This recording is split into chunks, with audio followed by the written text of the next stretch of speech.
First of all, on a day like this one, the hour, the day, the week, the year, now we are in the 28th year, remembering. It's a moment people are speechless, not lacking freedom to speak, as some people would want to refer to us as a country that we have no freedom to speak. That's rubbish. Just doesn't make sense. But the reason is also clear why people, just imagine the testimony we have just heard, and people being hunted down day and night for who they were, for who some of them are still today. Also imagine if those of us who were carrying arms, if we had allowed ourselves to pursue those who were killing our people indiscriminately and also killed them. First of all, we would be right to do so, but we didn't. We spared them. Some of them are still living today in their homes, in their villages. Others are in the government, they're doing business. Some of those who are responsible, or who benefited.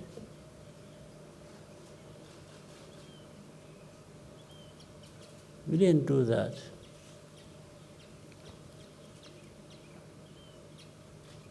And yet, people will have guts to say what they say about us or do against us, what they still do up to now. But let me tell you,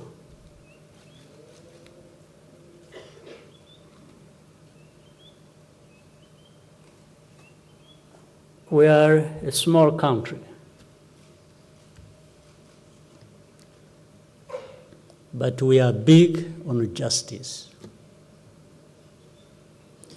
And some of those are big and powerful countries, but they are very small on justice.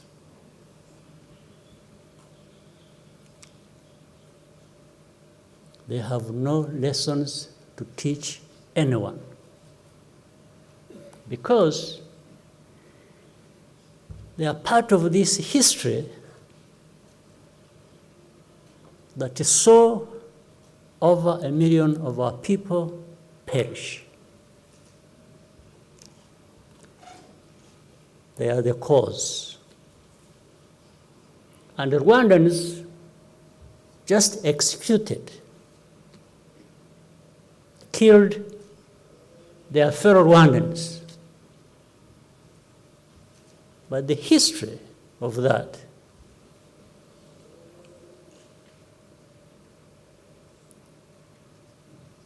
originated where we all know, originated from that.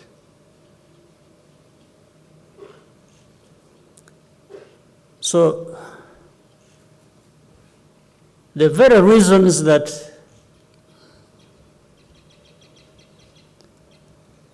what we suffered, what we endured here, originated from there. is the reason they cannot give us peace.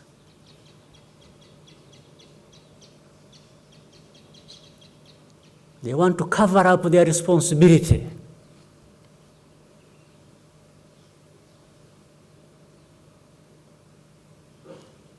They want to cover up their silence. When the millions of people here in Rwanda needed them to speak out, to speak up, to come to their help. So in the end, the story becomes that of,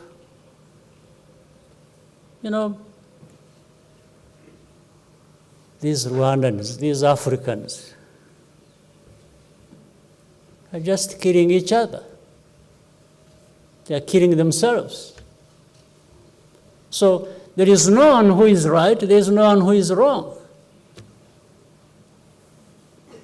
We are all the same, according to them. We are not the same. That's why we did not kill another 1 million on top of the one we lost on the hands of these criminals, some of whom are even protected, even now, by the very countries that talk about justice, that give lessons about justice. Forget about justice. Let's talk about other things. They talk about democracy. They talk about all kinds of things. As far as I know, there are 3 systems that govern the world. One is the so-called democracy. The other is what they call autocracy. The third in between, that is silent, that is powerful, is that of hypocrisy. 3 systems: democracy, autocracy, in between, the most powerful, very silent, effective, and that is hypocrisy. But for us, we've learned our lessons. We will carry the names anyone is going to give us. I have no problem with that. But the lesson we have learned, and the lesson of things we knew anyway from the beginning, some of us, is that it doesn't matter how far you go from here, thousands, tens of thousands of kilometers, you are not going to find people that are more important or have more important lives than us, than we are.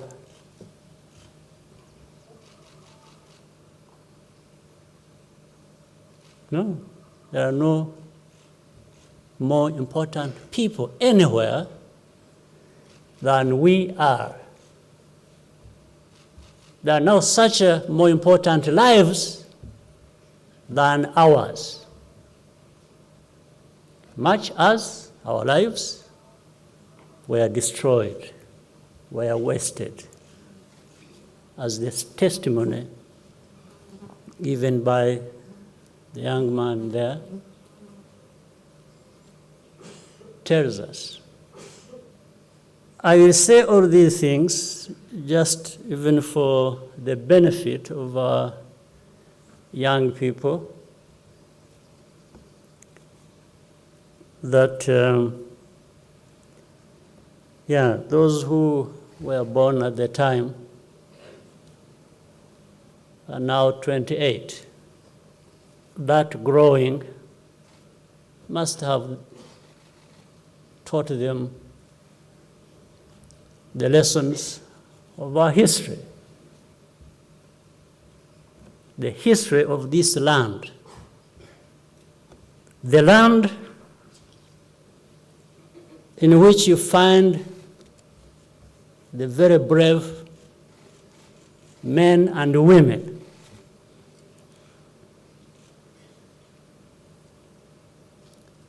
the heroes, if you will. But I have a problem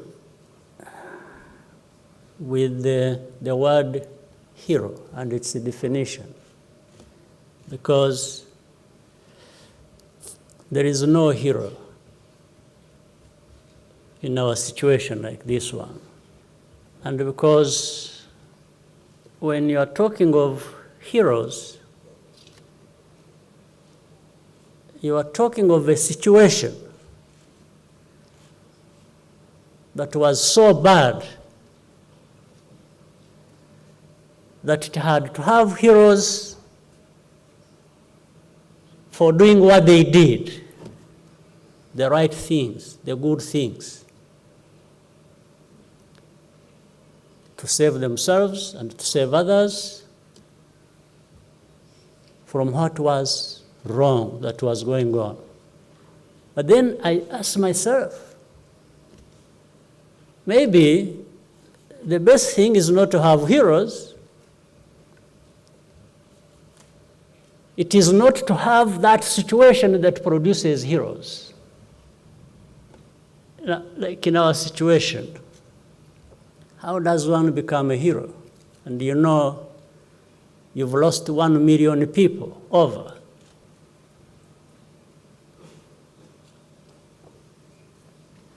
More people were killed than could have been saved, or that needed to be saved. So that means being a hero, I wish we could not have it. I wish we did not have that situation that has to produce heroes. We would be better off.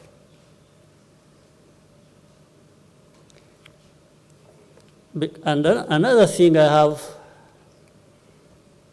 that is problematic with that word is that you can also manufacture heroes.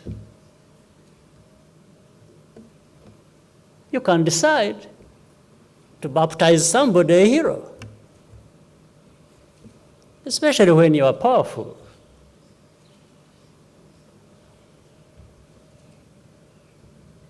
You can create it, and if anybody raises an argument, they are made to shut up.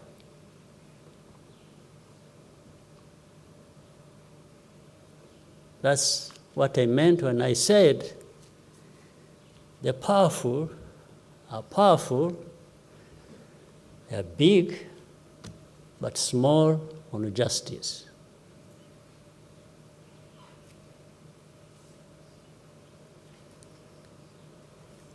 They even talk about freedoms. And yet, as we know,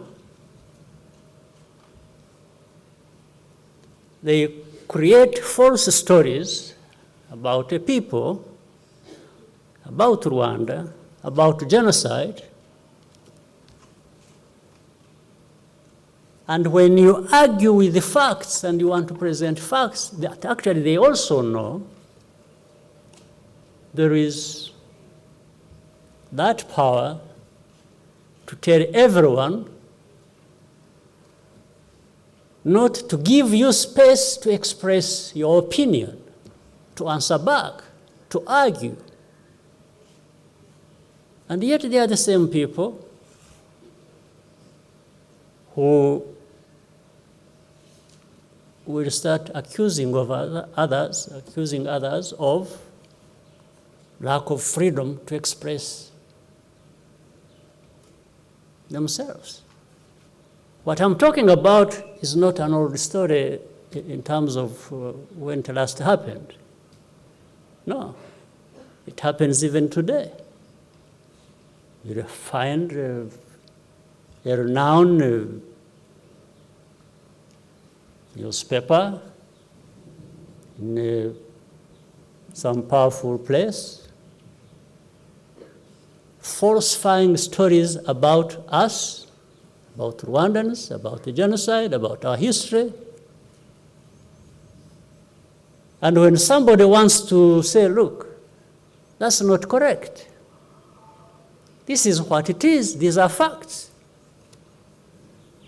You'll find it's like they have agreed among themselves, all channels through which you could have communicated or placed a reply, not to listen to you, because they want to have what they are playing, the only thing playing in everybody's ears.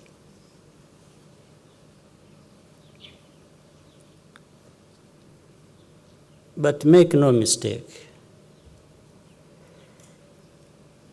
in this land of ours, small as it is, it has no small people. Like we did in the past, guided by the truth, by what is right, and it did not use the means we had, the possibility we had, to kill those who killed our people. You can imagine people who even doubt our justice system. Then you have Rwanda in our constitution, in our set of laws, having abolished death sentence, death penalty. Some of these powerful countries still hang people or electrocute them. They do that. In fact, for us to have even thought about abolishing the death penalty at a time we had so many people to justifiably hang. And these people miss that point. They miss the point that we are actually a country of justice, a country of laws. We believe in the rule of law. Because if we didn't, why do we do all these things? There is no amount of pressure. Let no one tell you lies. This we did ourselves. It's not because anybody influenced us or put pressure on us, and because who would put pressure on us when they are the ones doing the same thing? In any case. And then we have even people we have forgiven who were associated with this. What happened that we heard from in the testimony. People who were part of that, continuing to be part of that, even now,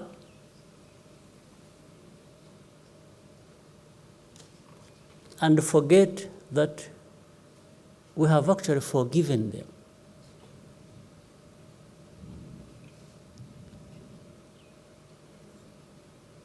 So they are forgiven,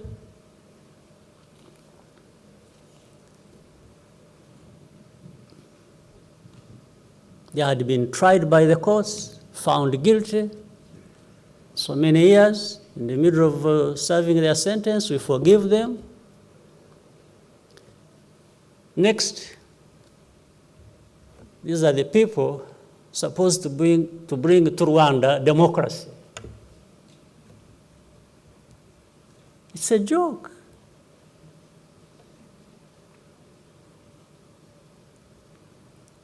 And you are doing it in a wrong place, in a place that understands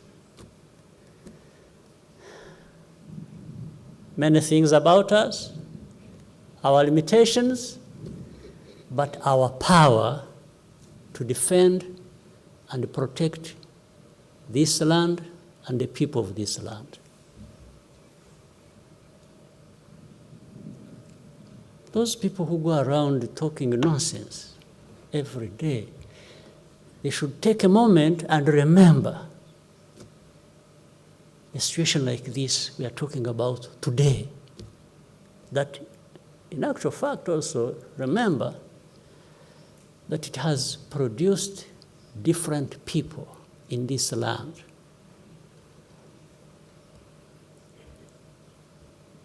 Our children, our grandchildren, we have a duty to make sure they understand this and they are there for this land, for the people of this land.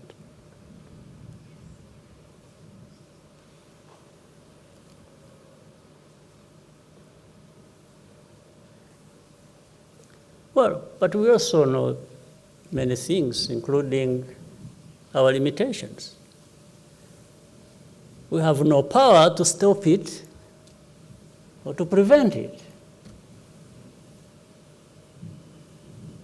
But we have the power to confront it.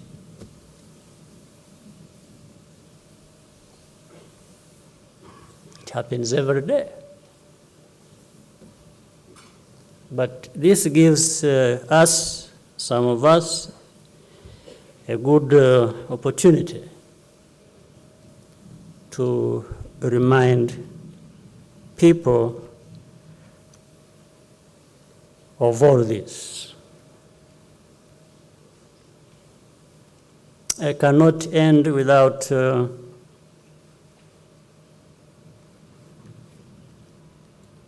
thanking leaders of our country, the citizens of our country, the young people who still find it in themselves to be normal human beings, given what has happened to them. Like, I'm really surprised that we have so many of these who still find in themselves the energy to live the way lives should be lived as normal human beings.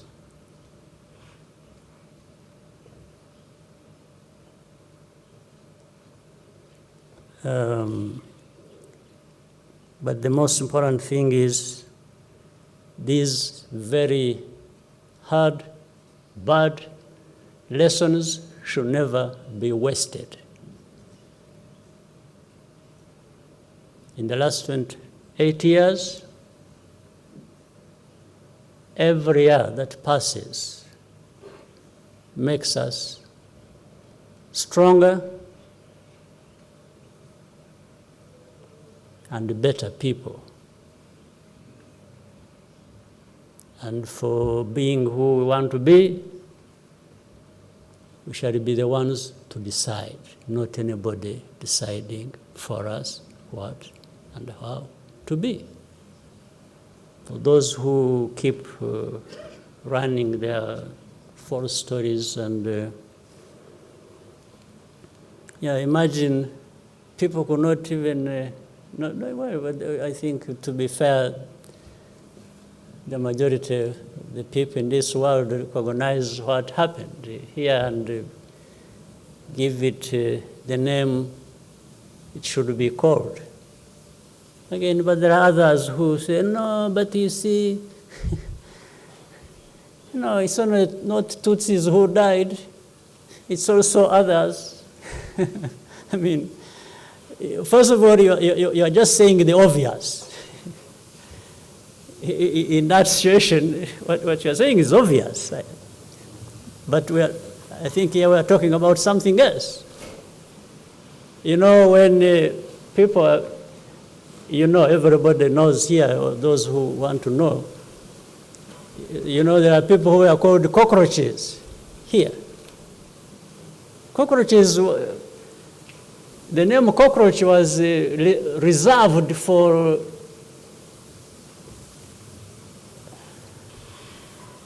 a specific group of people. No. So, and when they were killing cockroaches. This is what they were saying. So they were saying it publicly. So to say that it was a genocide targeting Tutsis, how can it be wrong?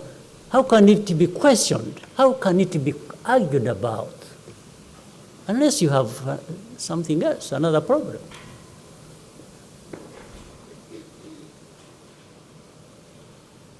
And this is now what gives room to all these other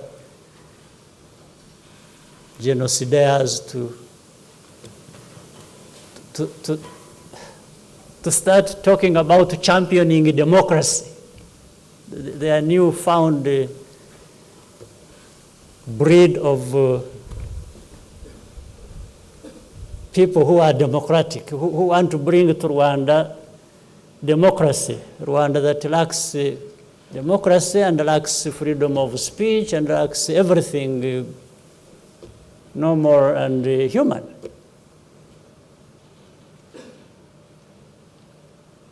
Well, but what do? If somebody is insulting you, you take it. It's better not to insult back. You just absorb it and do whatever you want to do for yourself, for you. So the lessons learned for the young people, for our country in this land, is to say, let's just do for ourselves what we need to do to be what we want to be. And the rest, it's a struggle, it's a fight. We shall give it a good fight. Thank you very much.